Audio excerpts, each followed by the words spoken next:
oh, there you go. Now, okay, now you're even recorded when you introduce yourself.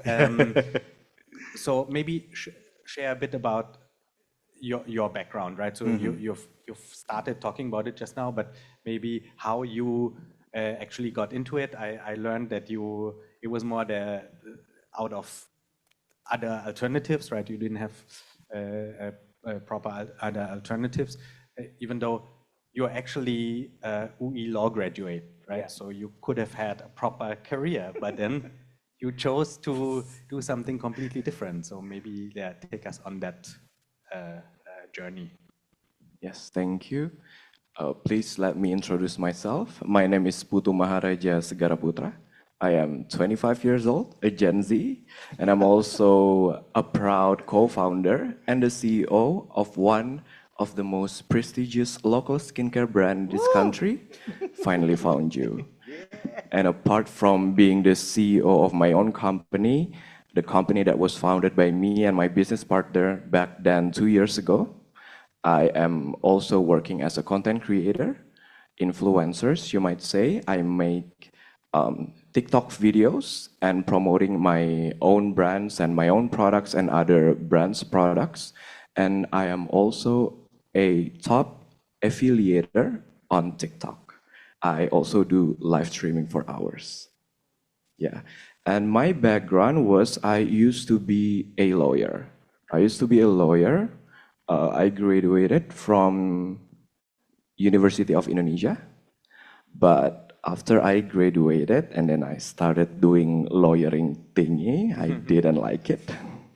I don't like reading, regulations and everything related to agreements, something like that, because, it's just not my thing.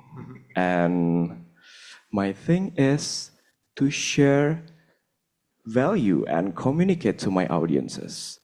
I want to communicate something and I want to help them to find the best soulmate for their skin and to find the solution of their skin's problems. So back then, 3 years ago, I was having some kind of breakouts on my face. Something that was caused by, a lot of stress. I didn't get into the job that I wanted and everything Gen Z thing. And yeah, my face was, having some kind of breakout back then. So the condition pushed me to do research on something that I use for my face. And when I did my research, I started to like it. And I finally found something that I really in love with, which is the skincare industry. And that's one of the reasons why I call my brand Finally Found You. I have finally found my passion in pursuing the goal in my life. And I want to share it through my products and through my brands from our communication through our audiences. I want them to have the feeling of, I have finally found the one. I have finally found you, the best soulmate for my skin. Yeah, that's kind of the backstory. But was it first you starting to work as a content creator and then you created a brand, or you created a brand and then help boosting it as your own basically brand ambassador? I created my brand first before starting, as a content creator. Okay, that's interesting. Let's talk about this a bit later on, but maybe first, Nils, maybe you can also quickly introduce yourself. A very quick intro. I think they turn off on their own after a while. So, my name's Nils. It's a pleasure to be here. It's a pleasure to be here in Indonesia. I've been living in Singapore for about 12 years, and in the region, I sort of equally divide my time between Indonesia, Singapore, and Bangkok, and a little bit of Vietnam, but I would say not enough yet. I think there's a lot of potential in the market there, but today we talk about Indonesia and skincare in particular. I come from a time back when we didn't have influencers or celebrities online, but we had traditional marketing We talked about opportunity to see, opportunity to hear. Radio was big, and GRP, gross rating points on television. So marketing was very, very different, and I'm delighted to see where it's come to. So I'm a mix of a consultant and a venture capitalist, actively also working with the investments that we make. And that can be anything from social media all the way into AI-driven solutions for semiconductor manufacturing. We co-invest typically with networks of individuals, family offices, or VCs, corporate ventures. A lot of my work on the consulting side has to do with digital transformation and helping family-run business mostly make good and informed decisions about what technologies to invest in and how these digital technologies will transform the way that they run their family-run business. That often involves older generations and younger generations.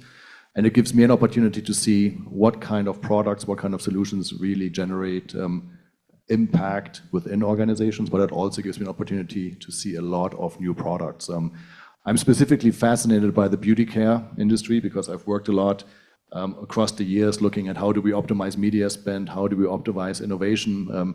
Typically, about 20 years ago, I would get the question from a CEO or head of marketing on a long flight together from Europe down to South Africa, where people would do media shoots and spend a lot of money. How do we create a product that we can sell for 850 euro for a small one? And then who do we market it to? And I think the beauty of today is we've really turned around that paradigm. We no longer talk about what kind of product do we have in our pipeline and then how do we sell it, but who do we have to sell it, and now what kind of product can we create around it? So it's really a 180-degree turn to where we came from. Yeah, thank you. I think it works now. Yeah. So yeah, let's dive a bit into that case study, right? So I finally found you. Rheza, you mentioned you created the product first, right? So because of your own skin issues, and so you were deciding, okay, let's go into this, like let's create a product. But in the beginning, no one knew about your product, and probably it wasn't selling really well, right? So what made you think that you should be your own, let's say, influencer, your own content creator, and how did you take those first steps?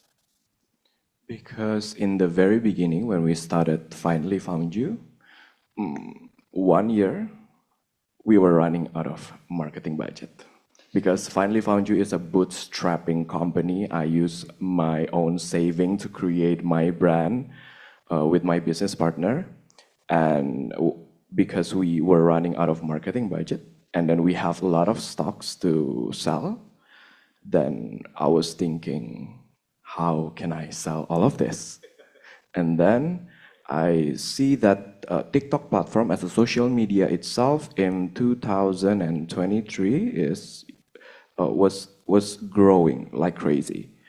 The algorithm, the impression that the TikTok can give, that benefits to the marketing communication and also the branding itself, it is really impactful to the audiences.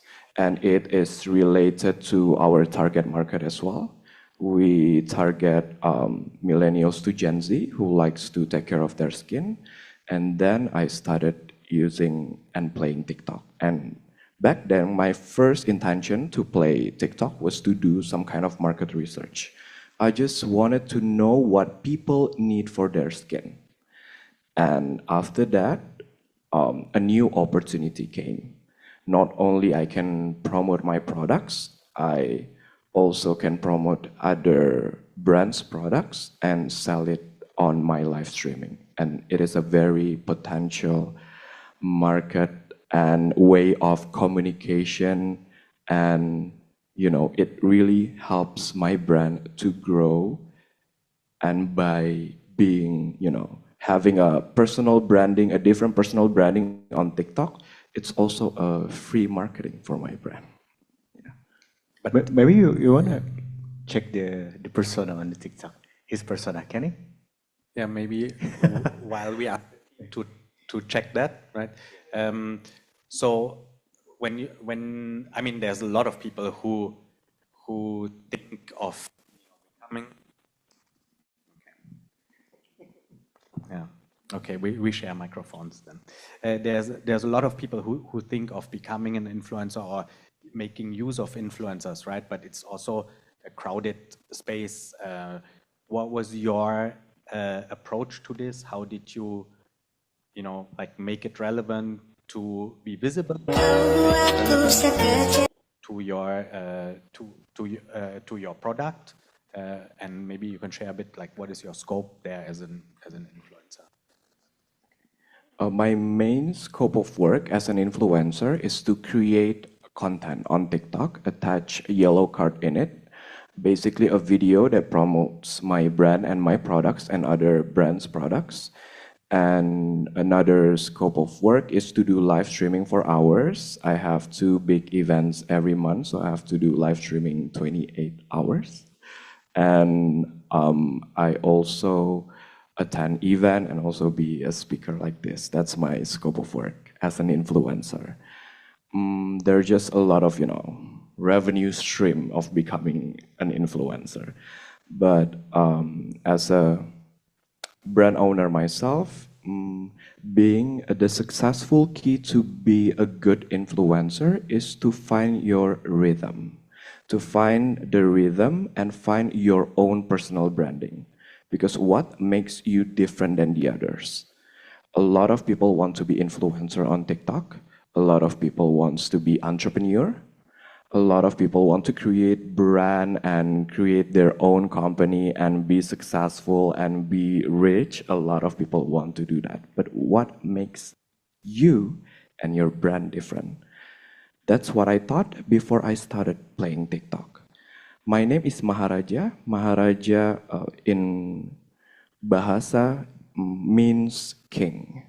King above the king. So I was thinking, how can I elaborate my own name and put it in my personal branding? So that's why I make content on TikTok using crown. Yeah, using real crown. And then having like a unique personal branding, and sometimes I talk really fast and talk, with a high pitch of sound like that, something like that. And it really helps because I know that my target market is millennials and Gen Z. When we see TikTok, what we want is entertainment. Welcome to tahta tertinggi kerajaan glowing. Ya. Iya, boleh ini. Can show it. Malu deh. Sampai yang harganya yes jutaan, dan saya akan bagi menjadi beberapa kategori. Jadi make sure ditonton sampai habis. Kita mulai dengan first cleanser Micellar Water. Favorit saya adalah dari Bioderma. Udah di tong sampah dia.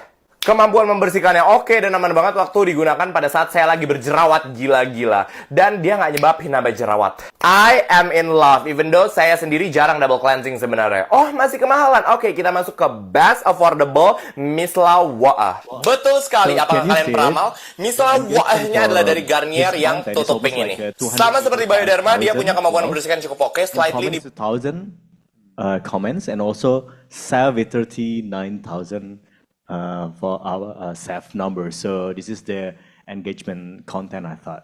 But this is the Bioderma, the other brands, no Rheza's brands. So can you imagine that Rheza has popularity on TikTok as influencers marketing? Let's say if you have your own brand and you want to hire Rheza, believe me, your brand is going to be has a good sales because Rheza is a live affiliate too, like on the TikTok, right? For the TikTok live. Yes. So yeah, so many brands like us is right to like selling his product or their product, especially for skincares. But now he has his own brand, so easy breezy to selling his product itself. That's the Personal branding is the key. yeah, that's the point. So if you had like maybe some of the guys has thinking like, oh, it will be works if we collaborate with the content creator itself.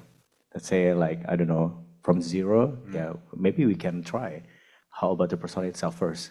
So we can pick and choose like, Yeah. But maybe Ginza, that's a good question to you as someone who's also managing influencers. So do you think like in order to create that kind of personal branding, is there any success factors that you need? So for example, the person needs to be very funny, the person needs to be entertaining, the person needs to look good, the person needs to, is there a specific, or do you say whatever, anyone can come, like even someone like me, and you can make a great personal branding of me? I just think Don't say something wrong now. No, I just think that like Raja, he has like credibility, you know, what he said, everyone will believe that because Raja is already like has trying all the kind of skincare in Indonesia. So once Raja said like this is good for you, so it's more like trusted. So yeah, first thing first, credibility is number one, and I really agree that Raja has a good persona as a light and fun on the TikTok. It's different with maybe another influencers. Depends on. So if you as a healthy lifestyle, maybe you cannot like type or with the skincare. But Raja is like, you know, suitable with the product itself.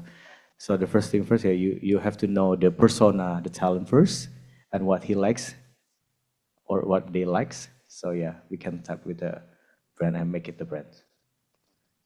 Any classification you want it, like a food, maybe we can make a snack. Like if you like a gym, maybe we can like apparel for gym and everything. So the first we have to know who is the audience first. Currently, from the segments that influencers can work with in Indonesia, what are the most successful? So is it skincare and beauty? What are the big topics? Yeah, skincare first, makeup. Skincare, makeup, what else? I thought skincare, makeup, Beauty industry. Yeah, beauty beauty influencers make the best money. Oh, I will give the rank. First, if you want to be as a influencers, yes, first as a beauty influencers, skincare, makeup, and then fun or comedy, traveler, and fashion. Because mostly the brand of fashion, they have a lot of money just to barter with the product.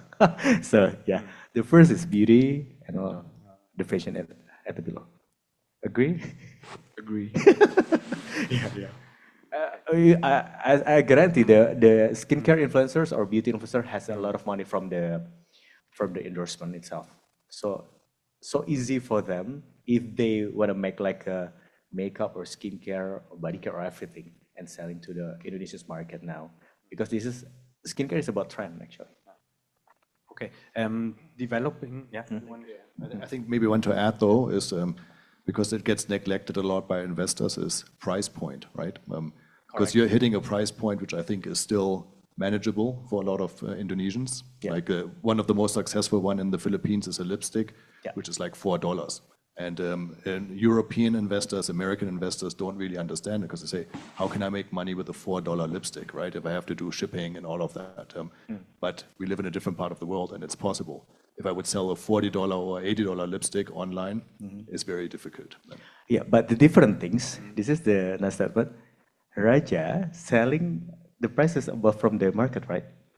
Yeah. Basically. It's so expensive, you know? Compare the local brand. I said like, how come you selling the product? It's something like say 120, but your competitor is only 40,000 rupiah. But he's selling at 125, right? It's like a 3 times. You have a good revenue for this. Yeah. But maybe, you want to comment on? Different. Otherwise, I have a question also related to developing your product, right? Because one thing is which we found out now is like how to become relevant and as an influencer get your reach, right? The other thing is you still need to have a good product, right? In your case, yes, you came in as someone who has a need for the product himself, but then how did you actually develop the product? And did you have a lot of like initial investment that you had to put in, or was it easy for you to develop the product? Maybe you can share a bit on that as well. Okay, based on the research and development of my products, we were having third party to produce it and to formulate it. So we basically have partnership with a formulator to formulate my products. And in the very beginning of our when we first started our company, we didn't have any investors. So yeah, a common thing in Indonesia about the skincare industry from a local brand is that they have partnership with a third party, which is a factory that produces the skincare. I think other beauty brands worldwide do the same thing. Yeah. And that's what I do. And before we launch our product, of course, there's just there are a lot of research and development process between that. And first, of course, we market research first. We do market research. We want to create an answer to the skin's problems, the problems of our audiences. And after that, we pick the highlight ingredients that's suitable for our branding and formulate it based on combining the natural ingredients that related to us. That's why we created something with soybean and rice and berry and something like that. And also combining it with active ingredients to pursue efficacy of our products. Because at the end of the day, when we purchase a skincare, we need the skincare to give the benefits to our skin. That's our main goal. And after that, after doing research and development, creating our samples, we apply it to the BPOM here. We need to get it certified to distribute our products. And after that, we need to do some kind of clinical testing. Some products have clinical tests, dermatologically tested, and non-comedogenic tested to get the credibility of the products, to get the trust from our audiences. And by the price point of Finally Found You, everyone here in Indonesia says that my products are expensive. Around 100 to 200,000 rupiah. There's just a lot of competition in the market. A lot of Chinese brands entering this Indonesian market with a very low price. And sometimes, and right now, local brands are very struggling to maintain their price. But me, as the CEO myself, as the co-founder of Finally Found You, I always know that my products are good. I don't want to sell it below 100,000. If you want to use something that really good for your skin, then you need to pay more. But then, what do you think is the success factor behind it? Is it still the branding and that you're already known in the market, or is it the product quality, or is there any other innovation that you put in place for your product? Both. So basically, I know that selling skincare, we don't get revenue stream by just selling it for one time. My goal in Finally Found You is to aim for the retention. I want the second purchase, I want the third purchase until they use as long as possible using my products for their skin. And when we want and we aim for retention, that means that we have to create a good branding communication and also a good products. Because who wants to make a decision of a second purchase if the product isn't good? That's the key. I think it's a very valid point. Retention rates, repeat purchase. So from an investor perspective, we always ask as the second question after the revenue or after the SKUs, number of SKUs, what's the retention rate, right? How many repeat purchases? And typically, I would say 35% plus looks good. But if you can get into 50, 60%, then you've cracked the market. And then you know that there's more than an influencer who's fantastic. There's more than a packaging that looks good. There's got to be something in there that makes sense, especially if you're playing from a price point perspective a little bit higher than everyone else. Yeah. I actually wanted to ask you that you've already partly answered the question, but maybe from the investor point of view, right?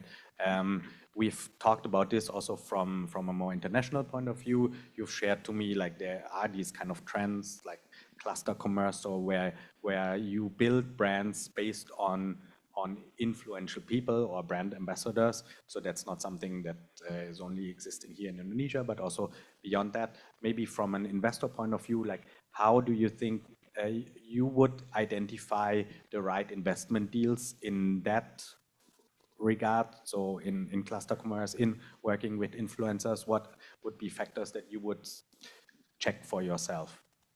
Yeah, I think it's a lot of the points were made by Raja and Ginza. One is the person actually credible and passionate about the product? Because there's no lack of people that have a couple of 100,000 or a couple of million followers. But the question is, what's the quality of that follower pool, right? If I'm going to sell a product and I see that someone is not passionate about it, but they're just doing it as a one-time or two-time partnership, kind of paid partnership, it's very, very difficult. So I think that's the number one. Like, who is the person who's really credible for the product? And like you said, I think the first time that it was really cracked in the market, coming from a person and then creating a product around that individual was in the skincare business, was in Korea. And you had brands that managed to grow very quickly within Korea and then beyond Korea, exactly with that model, saying like, what is the product that this person is credible for, right? And then what is, because you rarely can live off one SKU, you need to have a range, which I think is great with Finally Found You, because you can also own the shelf a little bit, right? And you don't have just one product to talk about. You need to have a couple of products that work. And so it's the quality of the influencer. Does the product fit? Can I get repeat purchase rates? And will it be possible to sell it in markets beyond the border potentially? I mean, here in Indonesia, we're lucky because it's a huge market, right? Exactly, so even if we don't break out of Indonesia, you're still going to be very good. If you're doing it in Singapore and you only have 200,000 people as a potential customer base in the segment that you're trying to reach, it's a bit more difficult. Yeah. Okay, we actually have the chance to also ask questions and answers. And I think that if you ask a question, you will also be able to take home a product, right? Is it? Yay. So you're disqualified. Everyone else can ask that. But while you can think of questions from your point of view, Nils, as an investor, like what can an investor bring to the table other than financial benefits in setting up these kind of influencer cluster commerce? And the other way around, like what do you think would be needed in order to make or replicate this kind of model on a more industrial level, on a more, Yeah, I think it's two things, right? I mean, we rarely write the biggest check, and even in partnership with the family offices, we're rarely the biggest check in a round. But why do people look to us? It's three things, right? One is financial capital, which is always nice. It's probably the easiest to get. But number two is the experience capital. What kind of advisory can you put on top of it? But then it's also the network capital. And I think that's really crucial, because as you evolve brands, you also want to see what other channels can I get into. I think Finally Found You is such a fantastic name. Because if I go through a Sephora, at some point I would probably say, Finally Found You, right? Because if you're starting as a small brand and then Sephora says, first of all, you got to pay me money so I can educate a few people in my store about your brand. Then I'm going to give you that spot all the way at the bottom in the darkest corner that gets dusty very quickly. So to be discovered in a place like Sephora initially doesn't make any sense. At the stage now that Finally Found You is at, you can start to say, okay, now what offline channels actually make sense? And that's where a network can make a lot of effort, right? And can bring, because then you can say, okay, now how do we help you get into the right physical environments? How do we help you scale beyond the border? How can we help you potentially with range extensions? How do we get you into other markets? And that's one thing that we really focus and are passionate about, like how can we help you move beyond the border? How can we help you move beyond the channel? How can we help you move beyond your core range? And I think that's something to look at also if you're starting a business. Can I get investors in that are, we often talk about dumb money and smart money. I think it's a strange kind of terms, but can you get investors in that will actually help you to make the right decisions? that will also not force you to do things that you don't want to because it's part of their mandate, but not your mandate as a founder. But what kind of investors will actually be able to bring additional value beyond that financial capital initially? Okay, then I'll give this question also to Ginza and also maybe Raja. Like, from your point of view, if there's investors like here in the room or like online on Zoom, and they say like, oh, this is an interesting story, I would like to invest. Who should they look for? I mean, besides you, of course, but like what kind of products do you see? Would you offer them? What kind of influencers? Where should they start if they want to invest, right? I mean, or do you say like, yeah, just still go the classic thing, invest into your friend's coffee shop, or is there any, you know, like influencer-related business approach how to invest money? Sorry, complicated question, but maybe you have an idea.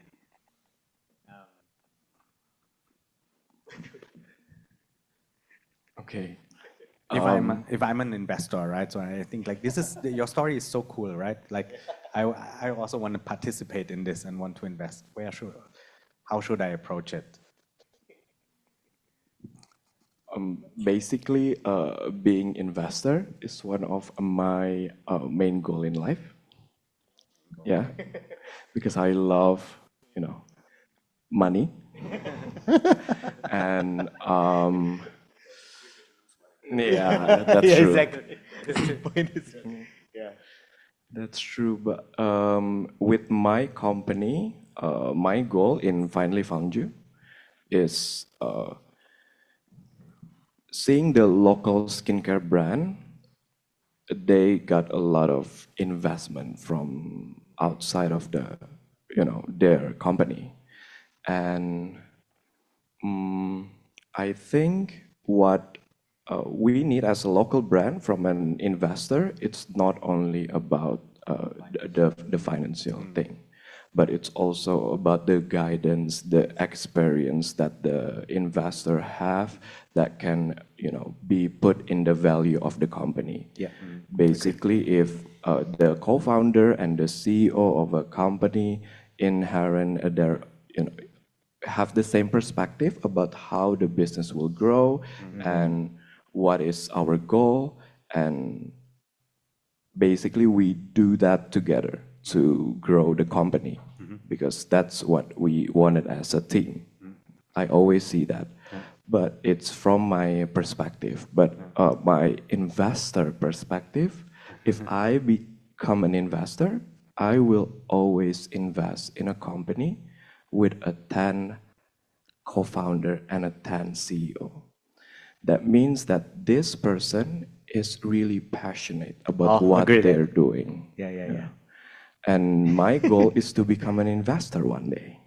But before being an investor, I know that I have to invest in a 10 company with a 10 human resources. That's why before becoming an investor, I want to be the 10 co-founder and the 10 CEO myself. The 10 That's is scores. the two perspective. The 10 is the score. The scores is like 10. the CEO will like more passionate Yeah. and know exactly what he did and Like who the do co-founder and the CEO willing to do everything to make everything, the like company 24 grow. hours, 7 10 days. is in Yeah. the engagement. In the person. Yeah. Investment is on the people. Okay. Let's take that and see if there's any question. You want the skincare product, don't you? Of course, yeah.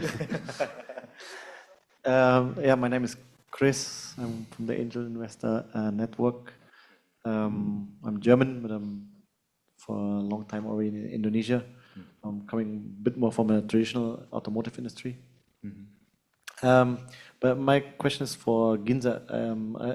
We see now Raja is a success case in terms of content creator. Can you maybe tell a story of some content creator maybe you're working with which didn't work and why? You don't need to say the name, so but just maybe some just what was the learning, why it didn't work, and I think you touched the case already. Why this case worked? That already implies what doesn't work, but maybe like not a success story. Yeah, sometimes it's also good to learn from failures, right? Like Okay, yeah, we have some actually unsuccessful stories. Some of my talent and some of my friends as a content creator, yeah, they start the business too. But again, if he or she hasn't like a passionate, like a 10 score, the result is not like Raja actually. So I know exactly Raja because like day by day, minute of minute, he just pawn us on his stories, close friend or for public, like say, oh my God, I'm so stressful, like being a CEO as a Gen Z. Like every time I just thinking about the new formula, how to make a marketing and stuff, like day by day, time by time. So you have to know and you have to find the right owner or CEO that who has 100% passionate about your job. I mean about your business. Let's say if you want to choose like a one influencers, maybe another skincare influencers, you have to like sit together and make a same perception. It's not like just money, but he or she can work too. I mean as a paperwork, is it? As a paperwork, like a strategy and everything. It's not only just for the face. That's the really important for find the right one. Because the unsuccessful stories, what I had is, yeah, he just like make a content, that's all, just one hit and one hit. Not thinking like as a strategic state. So if you want to find the good person as a brand ambassador, you have to know exactly he or she has a passion and also, yeah, professional things for work. I mean, that's the... Because that creates credibility, right? Yeah, the credibility, And what about the drive? I feel also it gives you a lot of drive and energy, right? If you do something which you like, you have more... You have I see you have a lot of energy, because you... is that something also you feel because of passion you have? You cannot, I mean, if you do how many hours? 28 hours live selling money. I always see my brand as my soul. I finally found you had, saved me from a lot of problems in my personal life.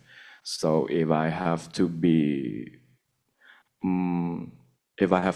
procrastinate my job, that means that I do not love my soul. This is something that I am very passionate about, and I know that I have the mentality to do and the high willingness to do everything in order to get my goals and to make my baby grow. The spirit in me, I know that when I first started my business, I didn't have anything. I didn't have capital. I don't have the knowledge to start the business. I don't have any knowledge about financial statements, marketing strategy. I only know how to read regulation because I used to be a lawyer.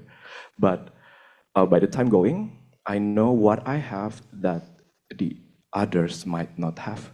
Is that the grit and the bravery to take risks and the high willingness to do everything.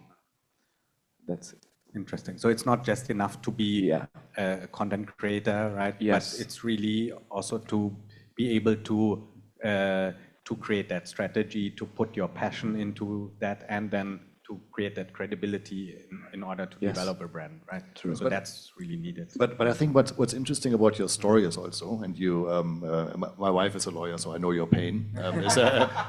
But I think being able to read the regulations actually helps you in the skincare business, right? Because you kind of knew what the product would have to entail. And I'm not saying because I'm saying it's great that you're a lawyer and doing exactly that, but you were able to focus on what makes the most important sense for the product. You yourself being passionate about the brand, creating a product that is viable and desirable for an audience, and that makes sense. So no contract manufacturer could tell you it has to be like this or that because of regulation. You were in control of that, but you didn't focus on having to build your own product, this, and this. You could focus exactly, like you said, on what you're passionate about and what makes the difference without having to worry about all the rest. Yeah. That's true. Yeah. 2 questions. Okay. Yeah. Hi there. My name is Andrea. I'm a business owner. I work in entertainment and I'm a director. I have a question for all you three. In your experience, what are markers of and drivers of brand loyalty and brand longevity? Because I feel like nowadays it's so easy to start business and like in 3 years they just fizzle out. And I really want to know, I think in your experience, particularly Nils, what you think like defines a brand that can like outlive the digital like hype cycle? That's yeah. I mean, I'm also passionate about loyalty and brands, so I fully get where you're coming from, and I think it is if people are willing to change their behavior or not to change their behavior once they start a brand. I mean, there are very few industries these days that have loyal brand followers, right? And it's more and more difficult to create a brand because, like you said, there's a proliferation of these products out there. But if you become loyal to a brand because you say, okay, this actually just works better for me, and why should I switch? Even though, let's say, Ginza launches a product tomorrow, and he's also nice to look at on TikTok and has some funny stories, but you stay loyal to Finally Found You, that's the fantastic indicator, right? I travel a lot, so I stay in hotels a lot, and I say, if a loyalty program gets me to go to the other side of the street, or maybe half a kilometer further down the road, even though there might be 10-minute extra drive, then you've won, right? If a loyalty program gets me, or if a brand gets me to fly with them more often than something else and pay a little bit of a premium, that's a fantastic indicator. And I think there's very few brands these days that have that. It used to be, it's not a great example, but it used to be cigarette industry. So if you smoked a certain brand, it was very difficult to switch, and then no more marketing, so it's almost impossible to switch these days, right? And that's a luxury that the cigarette industry has. Beverages is similar, and it's all about the brand building around it. And but today the brand is often with these type of brands coming more from the individual, and that's why the big corporates, I don't want to call it any names, but okay, why not like a Unilever or a P&G, or even a Coca-Cola is struggling more and more these days. And they said, and I'll give an example from India. A couple of years ago, there's a Patanjali is the brand, and it was Patanjali. I think is I'll probably pronounce it wrong. And it was started by an Ayurveda guru who was able to always fill entire stadiums and get people to do yoga exercises together. And at some point he said, I'm going to create toothpaste, right? And toothpaste used to be one of those products that nobody would use if it wasn't coming from Colgate or some of the big ones, because it was around, I have to trust what I put into my mouth. And here comes now a yoga guru, basically, who says, I can create a brand. And people started being very loyal to him. And all of a sudden, the traditional brand building didn't work anymore. So I think today it's really about that personality and then living what we would call the RTBs, the reason to believe that this brand is actually powerful and has the right type of ingredients, meaning brand, character, usability, that actually values me to purchase it again.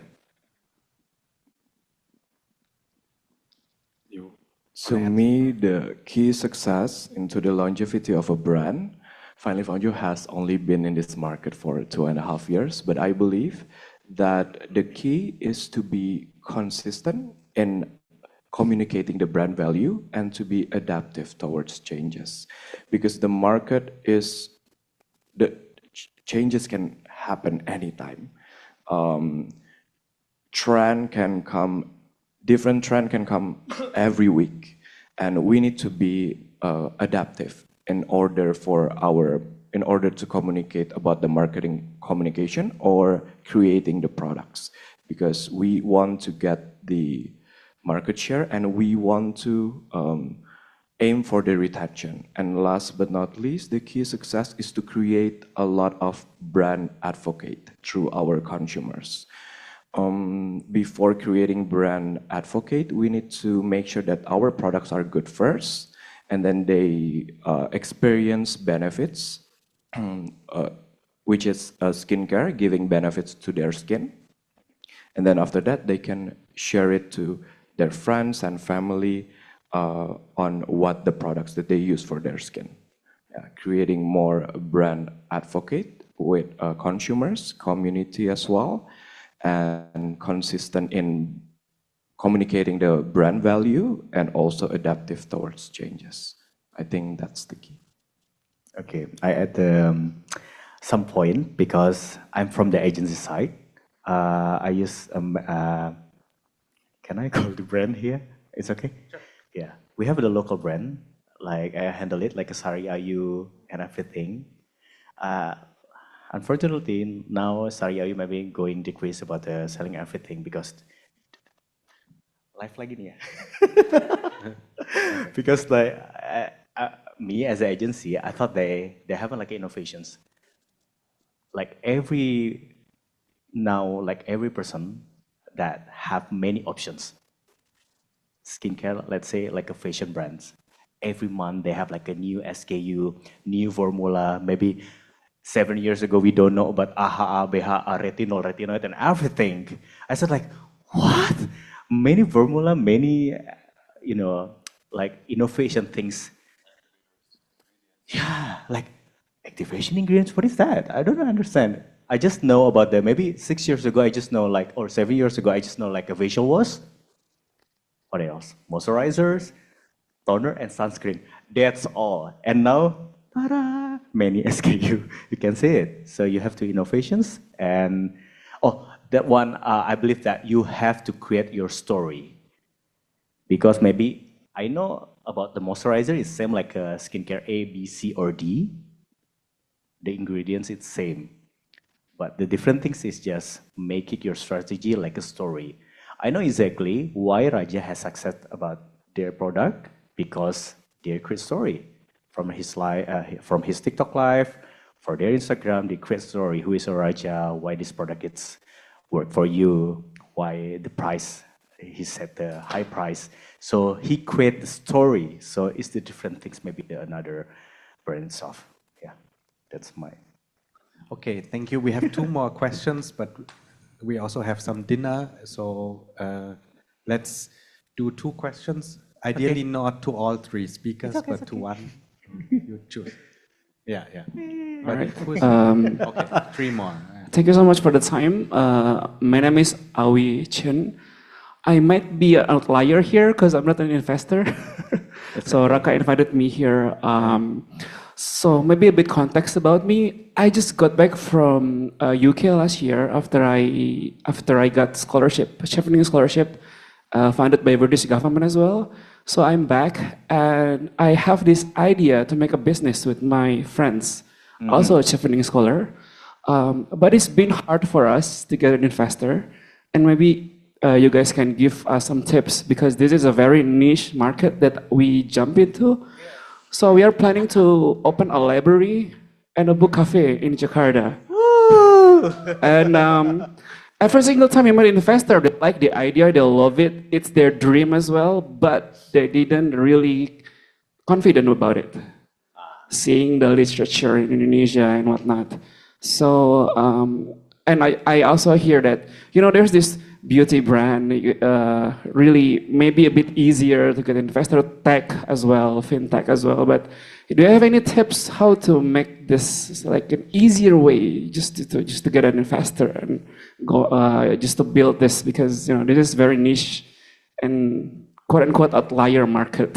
So yeah, maybe that's my question. Thank you so much for your time and your insight. Maybe Nils first, like general answer how to get investors, and then maybe you guys will also share like from an Indonesian perspective how to. I mean, I think it's exactly like you said. So if you're going to do something that's niche, you have to find the right investors, right? Because a lot of investors will say, okay, what's the revenue? How much can it scale? What kind of return can I get? How quickly? That's exactly who you probably don't want in your case. I think the nice thing is almost for every thing, almost every idea has a couple of investors who are interested in it because they're either share the passion, there are maybe, sometimes we talk about impact investors who want to do good things, right? So it's not always about the financial returns. In most cases, it is about the financial returns. So I don't want to lead you in the wrong direction, but I think let's have a discussion around who might be the right type of investors and who might be the individuals that we can potentially reach out to. Discussion over dinner, maybe. Yeah. Okay. Anything you want to add? How did you find your business partner actually, or it was an investor? You got an investor. Was it your co-founder, or you have external investors in the brand? No external investors. No external. Yeah. We were friends. Okay. Oh. So private network and then Yeah. got an investor from that. Yes. Okay. To be continued over dinner, I would say. Okay. Yeah. All right. Yeah. How many do we have? Two more. Okay. Two more, and then we close. Okay, thank you for the time. My name is Rheza. So I'd like to ask for Nils. So I've been working in tech company for several years. Well, no, for 4 years. So I've been thinking about for the past 10 years, there's an increasing number of tech companies, right?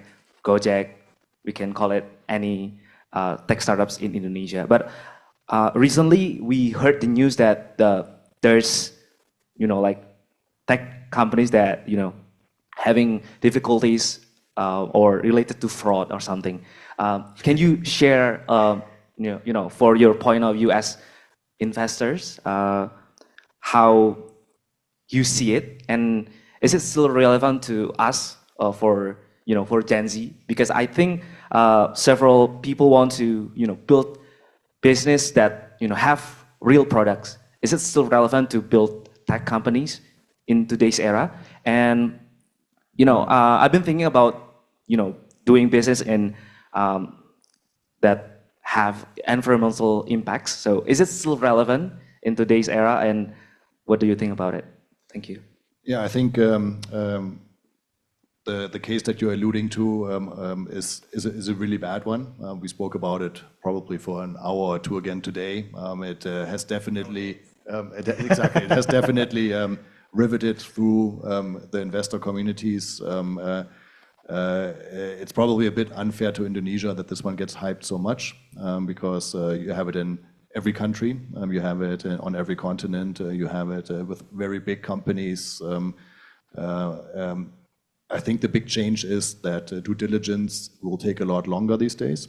Investments will be made a lot more cautiously, and the individual who's giving interviews now and not even apologizing for it and just saying, you know what, I had to do it because I had to do it because I had to do it, is not really helping the cause. But there will be still big investments into the tech industry. I mean, just today, a partner of mine and I were speaking about a big investment that was just made, 6.5 million, into a company whose business model is not completely different from that other one. So it's this one's in the agriculture space. So they managed to, I would say, get a very good Series A round and some very credible investors. But it has changed, I would say, the approach to how these investments get made and the timeline that you need to be ready for. I think it changes the way that as a potential founder or founder, you need to think about raising, because rounds will take longer to come. So that means your runway needs to be longer if you have cash burn.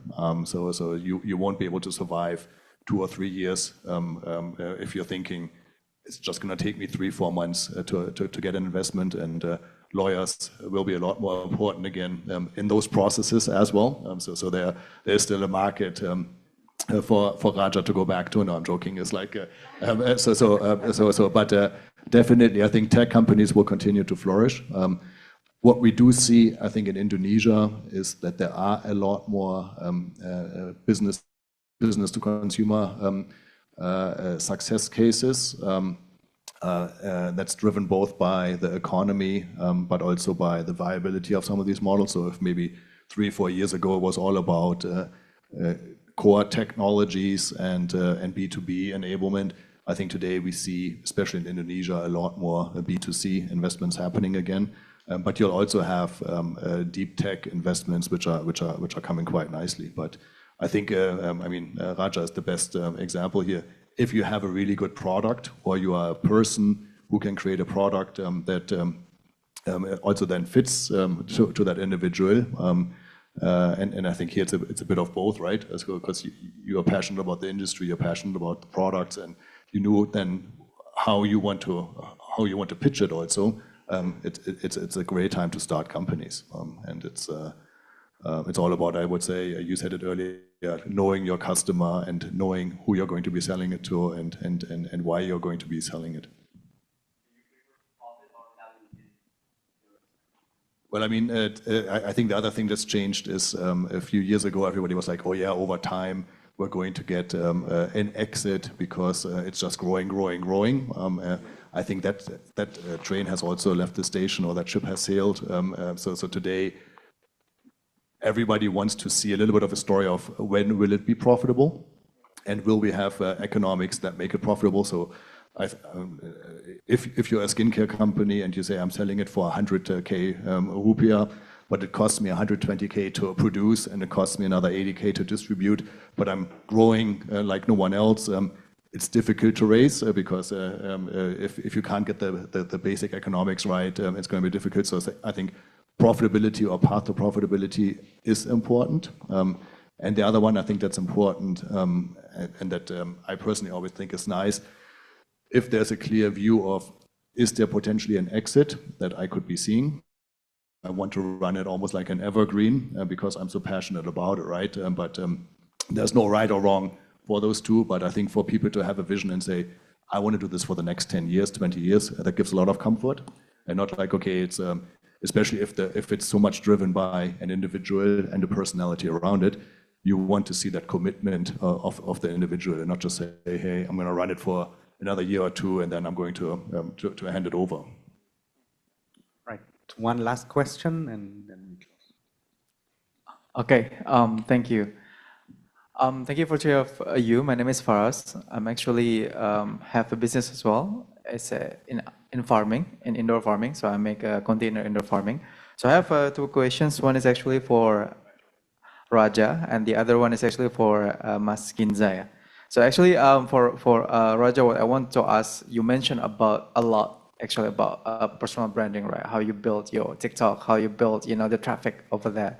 What I mean is, when exactly the moment when, this is actually the formula that I'm gonna use for my TikTok and upcoming TikTok forward, that this formula is actually the one that is working. So that's my questions for you. For Mas Ginza, my question is actually, because like you manage a lot of brands, and a very interesting thing that you just mentioned a while ago, you mentioned about a particular mature company. I'm not gonna say the brand. Particular mature company. Yeah, it's already, I think like been a while for 20 years, right? As we realize, as the company evolve, there is like a lot of, bureaucrational activities, right? Administration process as well. So of course, like evolution of the product, and then getting influenced, by another externalists, another, things that we need to, a lot of department discussions. And you mentioned a lot of innovations. Of course, like there are like 2 points that is pretty much conflicting with each other. So what my question is, for you, in order to manage over your 10 years of tenure, manage a lot of different brands, how you keep motivating a brand to be innovative, while at the same time, you need to be disciplined as well to make your brands grow. Because like maturity and innovation sometimes is clash, it happens a lot, not only in skincare, sometimes technology as well, Nokia, BlackBerry, it's over there. So yeah, that's all. Thank you. Okay, thank you. Maybe Raja first. When did you realize, or when did you know you have the formula? It's not a one-night success, of course. It takes time. It took time to find the rhythm of my personal branding. I basically had done some trial and error, and right now I have found my rhythm in making contents on TikToks. So right now I know what's working and what doesn't work on the algorithm of TikTok. If you ask me when, I didn't know exactly when, but it was after 1 year of making content. After 1 year of pursuing my personal branding on social media. If you ask how, by trial and error, until you find the rhythm, and always be adaptive towards changes, because social media trend and everything, there's always changes, and it happens all the time. Yeah. But the good things for Raja, they still like get the endorsement from other brands. And can you imagine that if you another brands, but you endorse Raja has the skincare still his own brand? I mean, like it's so tricky. I mean, like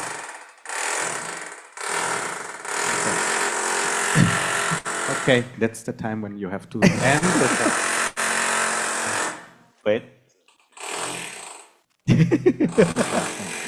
There's a commercial break, right? Yeah, exactly. We will be right back. We'll be right back. Okay. Okay, maybe quickly your answer before they start again. Jadi lupa gue. So I forget. But the question is About, yeah, about, how do you keep, how,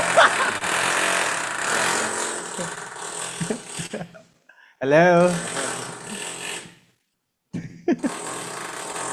No.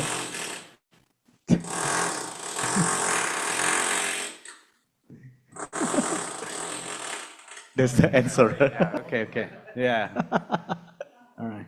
Okay, you want to quickly answer? Yeah. So about the innovation is, for that case, the brands, we as an agency or the communication agency for the strategy for their brands, it's really hard because they're family brands.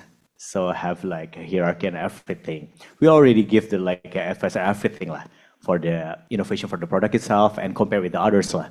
But at the end, yeah, we know back to the brands, they just know about the what it's called. It's really hard to find the new strategy to communication because the what it's called. The company itself, it don't want to penetrate to the Ginza area. As we know, Ginza is really has many options. They just know about it. We are a good brands, already old and everything. They just make it like themselves like we are the good brands, but don't listen. That's the answer. Don't listen about the audience itself. And I know exactly Rheza really listen about their customer, right? So they make the new brands or new SKU because as I know, it's maybe first like a 5 SKU, right? And now you already have like a 15 SKU. And I know exactly Rheza listen their customer, so they answer and also they have another new brands. That's the innovation things. I mean, keep innovating as in staying relevant, listen to The constantly. audience, the customer. Yeah. Maybe you wanna- Customer. Yeah, the cycle of a company. I know if my brands, if it will last longer than 10 years, it's a cycle of a company. It needs to be adaptive. And if the leader, the CEO, it's not that adaptive, he or they need to be replaced. I know one day I am going to be replaced. If my company grow bigger and bigger and longer, and that's the consequences of building a long life company, I guess. Okay, let's take that as closing. So thank you very much. Before Thank they you. kick us out Please here, give, thank you, Nils, Rheza, Ginza, for sharing your insights. And yeah, for more questions, Let's take a we'll picture discuss for the within that. speaker, and I would like to invite Fena and also me and Dinda for a picture. Later we will take a picture with everyone. Fena, you can in the middle.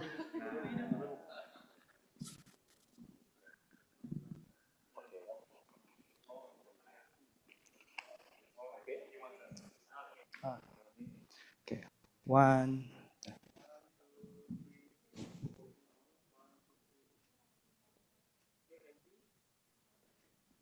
Okay, thank you. Please give a round of applause. Thank you to our speakers. Thank you. Thank you very much for sharing. You can go back to your seat. And you too, Daniel. And Thank hang you, on. everybody. And we see more people coming in, so maybe 7 is always the right time to host. Okay, then before we proceed with dinner, I would like to also say thank you to ERIA for providing the space for our event today, and I would like to invite ERIA to share also what they are doing, and if you are also have any interest in engaging with the space. So I would like to call Mbak Tiara to give a bit of introduction. Thank you very much, Angel Studio organizer team. Let me introduce myself. I'm Tiara, the project officer for Startup Ecosystem at ERIA. And we are very pleased to welcome all of you here and joining this wonderful session. So at ERIA, we support the Startup Ecosystem program through our new initiative called Digital Innovation and Sustainable Economy Center. So our initiatives includes the EDIS membership, which is shown in the postcard on your seat. You can also register to our membership program if you would like to collaborate with us, connect to the business matching opportunities. And we also have a pitching competition for early stage startups, which called One ASEAN Startup Award. So it's open for zero emission and AI sectors startups from across ASEAN countries. We also facilitate business matching as well as market trip validation to other countries through our program called EDIS Innovate Bridge. So if you'd like to connect with us, collaborate, and learn more of our initiatives, please feel free to reach out to me or just learn more about our initiative through the postcard. Thank you very much. Thank you. Thank you, Mel, for the explanation. So thank you, everyone. I think the sound that we heard is just right about time. I don't know if it's someone's stomach that we heard, but it could be a good reminder that it's time for dinner. So thank you to our speakers, and thank you as well. I think the key takeaway that I got out of here is like the importance of personal branding was one of them, and also about how we can maintain value to ensure that there's longevity in the brand. And also that what's important here as well is to, other than grit and also passion of the person who creates the brand as well as the person itself, maybe it's also important to innovate to make sure that you can sustain in the future as well. So maybe it's a key takeaway for our angel investors to see and to actually forecast what kind of brands they want to look into investing. So thank you again to our speakers. I think before we end, we would like to take a picture. So if you can just remain seated, I would like to ask the photographer to please come in front here, and then we'll take a picture together. But I think we'll be facing that way. Yes, please.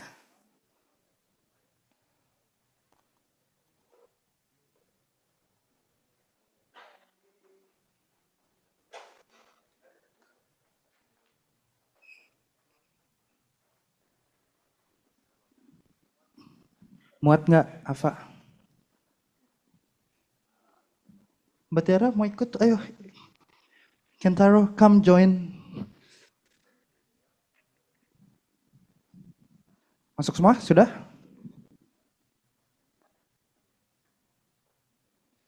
Oke.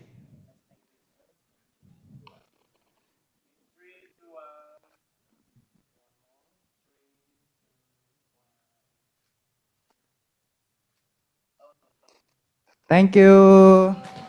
Thank you. Also, a kind reminder for those who ask questions, you are able to receive your gifts here. So if you can just come in front, and then you'll be able to get your beauty brand finally found you. So thank you for that as well. Okay, so we will continue with dinner. So you can take the dinner and eat at the tables here, or also in your seat. But also you can always use this as opportunity to network with fellow angels, because I know interaction online is not the most effective to get to know each other. So please feel free to use this opportunity. And with that, my name is Raka Ikrar. I would like to say thank you. My name is Athena Ibrahim. Thank you everyone for coming today. Thank you. Thank you.